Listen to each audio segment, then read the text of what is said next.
بسم الله الرحمن الرحيم السلام عليكم ورحمة الله تعالى وبركاته maanta waxaan ka hadli doonaa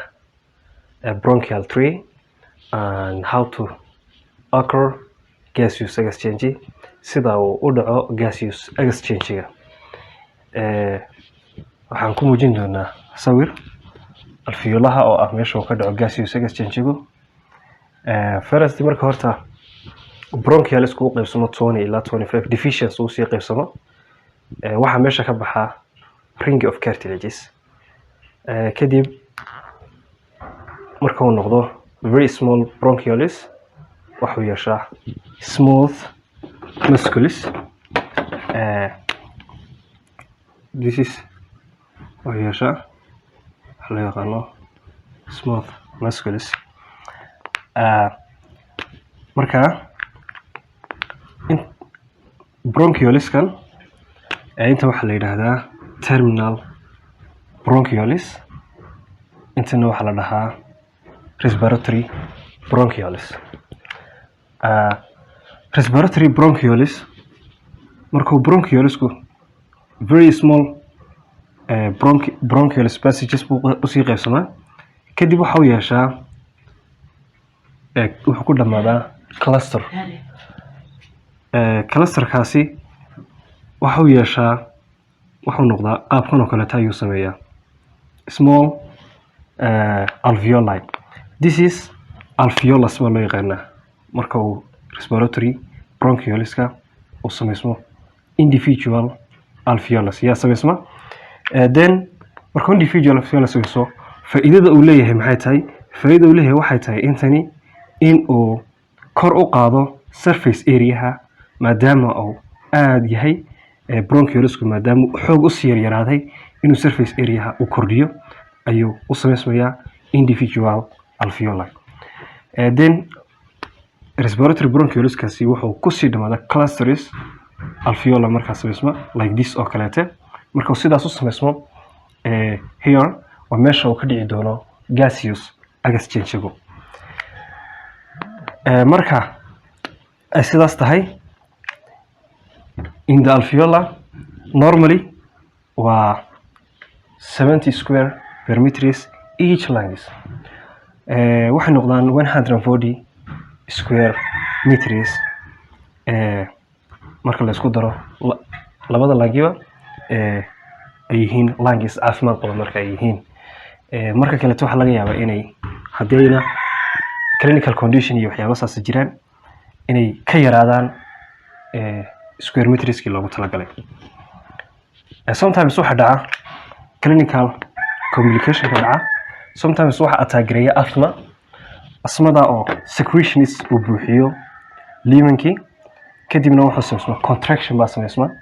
bronchioleski contraction baa ku sameysma that's why sometimes loo isticmaalo bronchodilatory say u kala baxo sometimes waxa dhaca pneumonia in the alveoli pneumonia ku dhaca sometimes emphysema ayaa dhacda oo damage gareysa the wall of the alveoli laakiin hadda waxaan ka hadli doonaa the normal situations baan ka hadli doonaa marka normally hawada aan qaadanayno hawadu marka aan soo galayso fresh air marka aan qaadanayno oxygen-ta aan qaadanaynay waxay gaadhaa waa 20.84% ay gaadhaa totally waxa la isku soo gabagabay 21% ayaa fresh air-ka markaan hawada qaadanayno la socota sidoo kale marka aynu hawo saarayno hawada aynu bixinayno waxaan saarnaa carbon dioxide hawada aan saaraynana waxa la socda 0.4 marka waxaan jeedaa hawada aan saarayno 0.4% oo carbon dioxide ayaa la socda that means markaan hawo qaadanayno waa high in oxygen low in carbon dioxide oxygen markay noqoto 21% carbon dioxide ka la socda hawadaas wuxuu noqonayaa 0.4% marka aan hawo saarayno waxa uu noqdaa hawo saarayno waa high in carbon dioxide low in oxygen that means carbon dioxide oxygen waxay noqotaa 16% xagga ay ka noqoto carbon dioxide kuna 4% ay ka noqoto taas micnaheedu waxa weeye mar kasti oo aan hawo fresh air qaadanayno waa high in oxygen low carbon dioxide marka aan soo saaranayna low in oxygen high carbon dioxide halkan waxa mara pulmonary artery gaas oo wada blood kaas oo ah deoxygenated midaan oxygen lahayn because of waxa laga soo celiyay dhiigga ka soo noqday oo carbon dioxide soo qaada kadibna ku soo noqda left atriumka kadib loo soo bamgareeyo pulmonary artery marka aan joogno oxygentu waa low halka ay carbon dioxide kuna ay tahay high haddaba pulmonary artery wuxuu sii galaa alveolaha isagoo ku sii xirmaya pulmonary capillary waxa jira marka 100 of pulmonary capillaries saadarteed waxa aan hadda muujin doonaa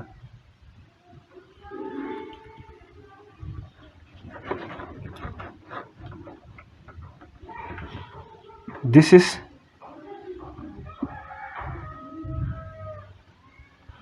a pulmonary capillary haddaba dhiigu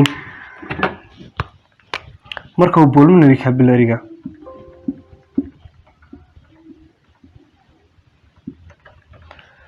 halkan marka la joogo pulmonary artery-ga maxaan idhi waa high in carbon dioxide low in oxygen here dhiigu kadib waxa uu sii wareegaa pulmonary vein oo isagu ku celin doona dhiigga right atriumka lungs-ka dib ugu celin doona dhiigga oo ah pulmonary vein haddaba marka aan joogno halkan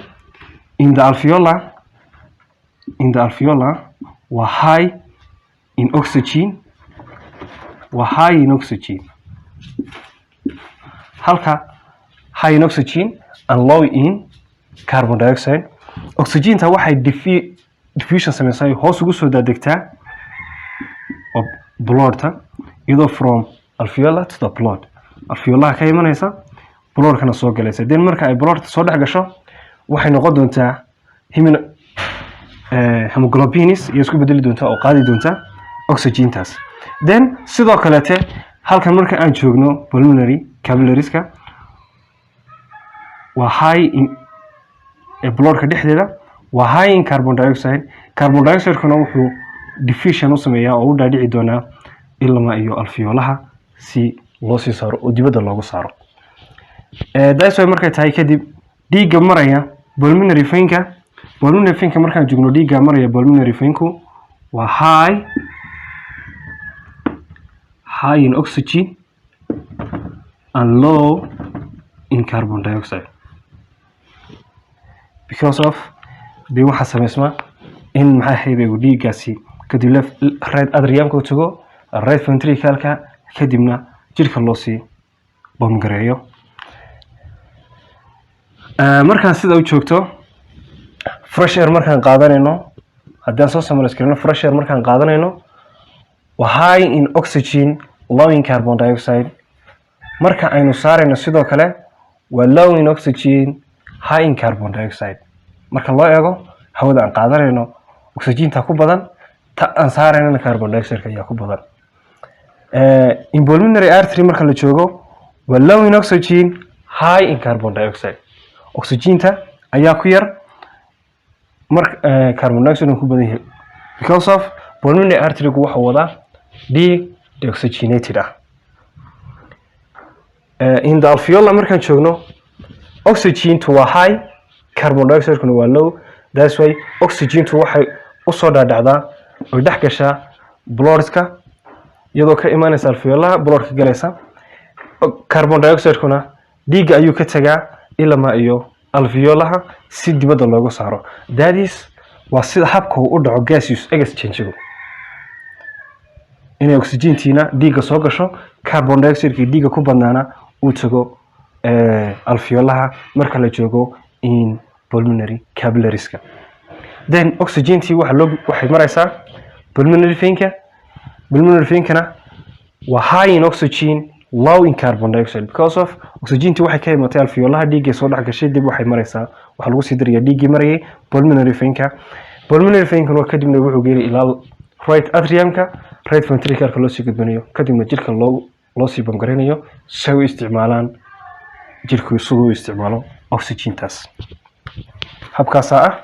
habka u dhaco gaseous exchange.